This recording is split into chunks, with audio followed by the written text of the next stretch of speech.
Hi, this is my introductory rope dart video on how to make a rope dart. It is intended to prepare the students for the upcoming wildfire retreat. So, first off, what is rope dart? Rope dart is a fire performance tool, as well as a Chinese kung fu weapon. Consists of a single heavy object, such as this fire head here, tied to one end of a rope that is roughly 8 to 10 feet long. The end without the heavy object, the tail, is held in the non-dominant hand, in this case the left. It is held with the pinky, ring finger, and index finger in the hand, with the rope exiting between the middle finger and the index finger. This leaves the index finger and the thumb available to hold slack later on, such that it doesn't get tangled. So, how to make a rope dart. Two-handed rope dart measures a full arm span, so, well, you can't see my hands, but full arm span plus height to the shoulder of the user. This is best measured by holding one end of the dart firmly in your hand, and then grasping the line in the dominant hand loosely, spreading the arms wide. The dart head should be just above the ground, about with 1 or 2 inches of clearance off the ground, standing. Length may be added according to the skill of the user, but this is the minimum length required for techniques discussed in both beginner's class and in the advanced class. For materials, first and foremost, the line, otherwise known as your rope. It absolutely must be braided. Let's see if we can get a... must be braided. Twisted rope absolutely will not work. It will bind and create very uncomfortable circumstances. I use a 3/8 inch cotton bondage rope for my line. I prefer a more lightweight line, as it flies smoother during shots and throws. However, the thinner your line is, the worse your rope burns will be. I keep my hands pretty rough, and I keep my rope lightly oiled to avoid unnecessary burns. I use vegetable oil to keep the rope oiled. Nylon rope can and will work, such as this.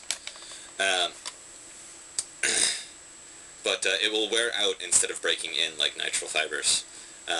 Don't be concerned about melting your line if you do use nylon. It will not happen outside of catastrophic circumstances, so long as the head is properly fastened. I'll discuss that more later.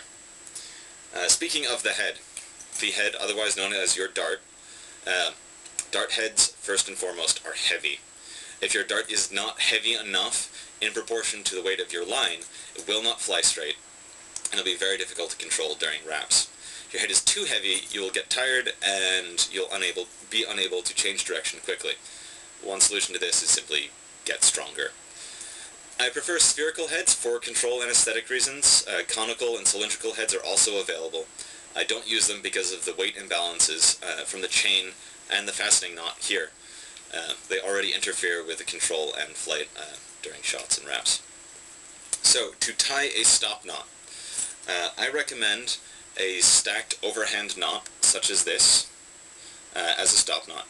Sufficient bulk in a 3/8 inch rope to hold on to, but still will not interfere with the grip, will not interfere with your index and thumb for grasping the slack for required rope management.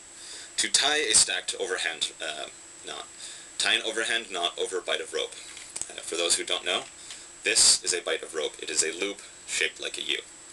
So I've tied an overhand knot is your basic just a knot,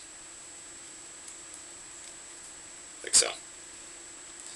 So tie the overhand knot over the bight. I've already done so in preparation here. So I've got the bight in one hand and the knot in the other, and there's about 8 inches of slack. Continuing tying overhand knots around the bight, the loop that has been created here. Keep it very, very tight. The tighter the better. Just continue to tie those overhand knots, as so. You will run out of slack. When you run out of slack, you'll have a little bit of loop left here. Just take that slack, tuck it into the loop, like so, and draw it shut. And that will seal your knot, so that you have something along what I showed you earlier. If you have a little bit more slack here, just trim it off, it'll be fine. I seal my stop knots by soaking them in hot wax. This will only work for natural fibers, of course. This prevents any deformation caused by stress on the knot, as well as the possibility of untying the knot. It does, however, harden the stop knot to the point that it may be dangerous when flung about at high speeds. This generally only occurs during advanced hand-switching techniques, but do so with caution. To fasten the head, excuse me just a moment. To fasten the head to your knot, I use a variation of a figure-8 knot with an additional twist. So the figure-8 knot is a knot commonly used in rope climbing and in ship rigging, and it looks something like that. Simply take a loop, cross it around, and come back through. So that's the basic figure-8 knot. I add one additional loop around, so you'll come around here, and then loop back around, and come through like so. So it looks a little bit more twisted than the basic figure-8. This creates a second friction point for self-tightening, such that when it's tied around your the bit for your quick link to attach the chain to, it'll create a second self-tightening point for added security. Hang on. Can't tie my own knot.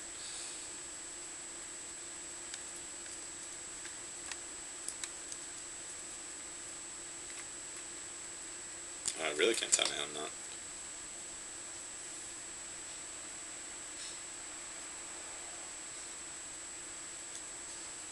There we are. Anyhow, when fully tightened down, it will look like so. This is mine. Again, this knot here has been sealed with hot wax. It's never coming undone. Let me see. For fire dart, I recommend using between 5 and 6 inches of ball chain. This is about what I use.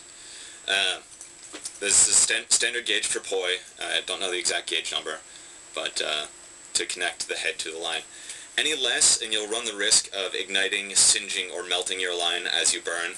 Any more, and your rope dart will become unbalanced during flight. This concludes my segment on how to make a rope dart. If you have any questions or comments, please do so below. I will be uploading this to YouTube shortly. Thank you, and I will see you at Wildfire.